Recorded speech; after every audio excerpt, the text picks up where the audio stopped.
These are my friends, Susan and Ranjit. I've known Ranjit for almost about 7 years. We are now going to talk to him. How many people live in India and what kind of Government? government does India have? That's a good question. So, India is one of the largest countries in the world today. You know what the largest country in the world is? He's asking you a question. No.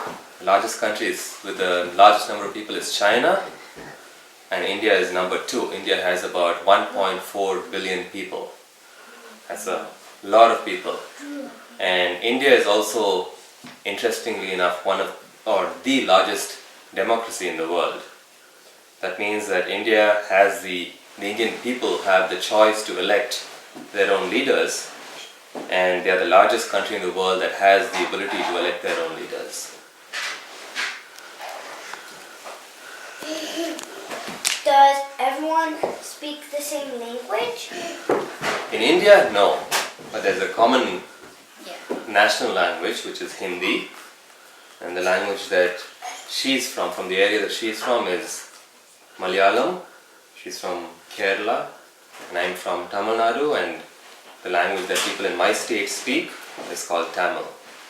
And Hindi is the national language, but it's not necessarily spoken by every person in India. Most of North India speaks Hindi.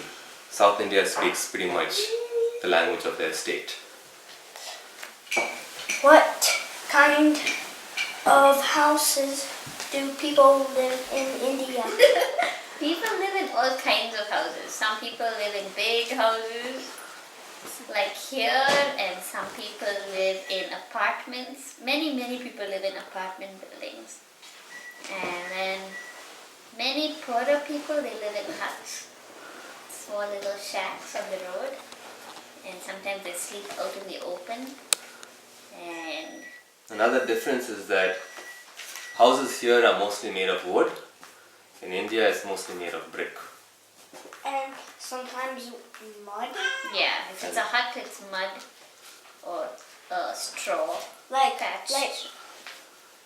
you mean like when you have to put it together wet, the sun dries it. Yep. And Yep. does everyone own a car? You can take that. No, far from everybody owns a car. So there are a lot of cars on the road, but given there's a lot of people there in India, not everybody owns a car. Most people, I would say, own what they call a motorcycle or a small little moped, which is a low power version of a motorcycle. And even more people ride bicycles between home and work or just as a mode of transportation. So there's a lot more two-wheelers on the road than there are here in the US. And a lot of people also take public transportation, which is something called an auto rickshaw, which is a little three-wheeled tricycle, but it's motorized. Does everyone go to school? Yeah. Yeah, most everybody goes to school. Like, There are some schools that are what is called an English medium school, so the language in which the subjects are taught is in English. But most schools, typically those that are in the villages and the more rural areas, are all schools that are taught in the native language. So schools in Tamil Nadu subjects would be taught in Tamil. So you'll be learning math and social studies and history in Tamil. And English would be taught as a second language there. But when Susan and I went to school, we studied in English, and we learned our native languages as second languages. So we learned Hindi as a second language when we were growing up. So a couple other interesting things I thought about that are different between here and in India. So here you see most of the houses are all carpeted, right? Fully carpeted. In India, none of the houses are carpeted. The concept of wall-to-wall carpeting doesn't exist. You may have rugs that you throw down on the floors there, but all the floors are either cemented or made of something called mosaic that you typically find in the houses and the apartments. Can you tell me about the differences, different religions in India? Manju, take it. Okay. There are many religions also. Most of the people are Hindu, which is different from the language. The language is Hindi, and the religion of the people is Hindu. Most of the people are Hindu. Then you have some people, about 10% of the people are Muslim. And then you have few Christians, about 2% of the population is Christian. And then you have Buddhists and Jains and Sikhs. You know, people with turbans, with big beards, those people are called Sikhs. And yeah, that's about it. And so in our classrooms, we have people from different religions, Christians and Muslims and Hindus, all in the same class. What kind of games did you play when you were little? Good question. So when I was little, I mostly played a game called cricket. So that was where you don't play that here in the US, but it's somewhat similar to baseball, but not quite. And we also have, your typical games that you play here, like basketball. We play soccer, which is called football in India, and we have also ethnic games like kabaddi, which is a game that's played mostly in the rural parts of India, and a few other games like that. But the most popular game in India is cricket. But the national game of India, which isn't all that popular, is hockey.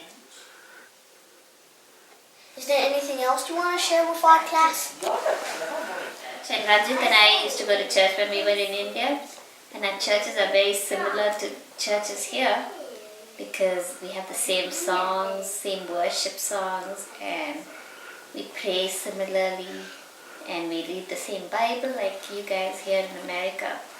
And some churches are really old, like the church I used to go to was 200 years old, and it was a big building with a tall steeple and stained glass, and it was a really beautiful church. And a pipe organ. Yeah, a huge organ and a choir. So there are different kinds of churches. Some are more modern churches like in the US, and some are more traditional churches. So we went to both kinds. Tell us about your new baby. This is our baby Johan Philip Narjala. And Philip was the name of my grandfather, and it's Johan's middle name. And he was born on March 26th, earlier this year. And He's 1 month old now. Yesterday he was 1 month. 1 month old, and he's the first US citizen in our family. And this is my mom, and she's come to help us with the baby so that we can get some rest when the baby is sleeping, stuff like that. And she gives us good food to eat. Yes. I do the cooking and laundry. Another interesting thing is pretty much every single school in India, or kids that go to school in India, pretty much all have to wear a school uniform. Right? You can't go to school dressed in your day-to-day clothing that you do here today. I had a uniform as well. It was a skirt and a top, and I had to wear white shoes and white socks. And my hair was long, and they made sure I put it in a ponytail and had a ribbon in my hair. And they were very strict. They checked every day. They checked to make sure our whole uniform was right and our shoes were not dirty. And if we were sent. If the shoes were dirty or something, we were sent to the principal. The principal would give us a talking to.